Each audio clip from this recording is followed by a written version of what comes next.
Taufik, tadi sudah melakukan sedikit investigasi. Saya sudah investigasi. Jadi saya sudah ketemu sama pentolan terminal. Ya, saya itu punya akses kemana-mana karena maklum saya pernah menjadi anggota DPR termuda Surakarta 2 periode dan komisi saya adalah Komisi Kesejahteraan Rakyat, membidangi antara lain perburuan, tenaga kerja, pendidikan dan sebagainya.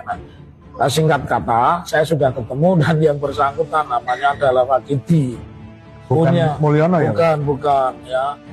Dan profesinya apa itu? Profesinya calo tiket ya. Calo tiket itu Madiun, Surabaya, Darjo gitu ya.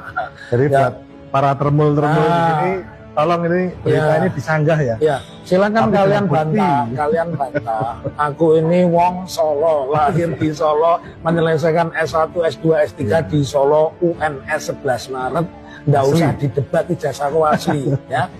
Teman-temannya asli juga. Teman-temannya asli semua, ada semua. Dan teman saya kalau ditanya disertasi ya ngerti. Tanya skrip. Nah, kembali ke tadi ya, bahwa menurut saya ketika seseorang di dalam posisi terpojok yang bernama Wakidi bukan Mulyono ya, yang ternyata Wakidi dia 5 tahun yang lalu itu adalah calo tiket terminal. Jadi calo tiket terminal ada yang memang bagian dari bis, tapi kalau dia ini bebas. Jadi misalkan nganjuk carupan.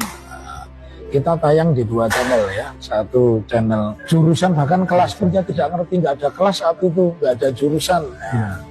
Tetapi kayaknya dia dididik untuk mengatakan pokoknya manajemen. Mungkin yang dimaksudkan itu apa namanya bukan ekonomi manajemen atau manajemen ekonomi, tapi manajemen hasil hutan gitu ya. Tapi dia nggak hafal. Terus ada pertanyaan yang juga tidak bisa dijawab, itu pertanyaan apakah Bapak juga jurusan teknologi kayu? Wah, saya tidak nggak ada jurusan, tapi skripsi saya mengambil ekonomi manajemen.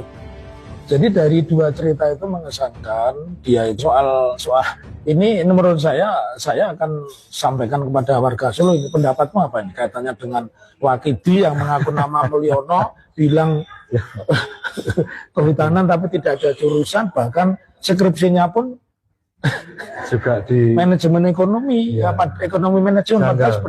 Padahal sebenarnya dia masih bisa memakai manajemen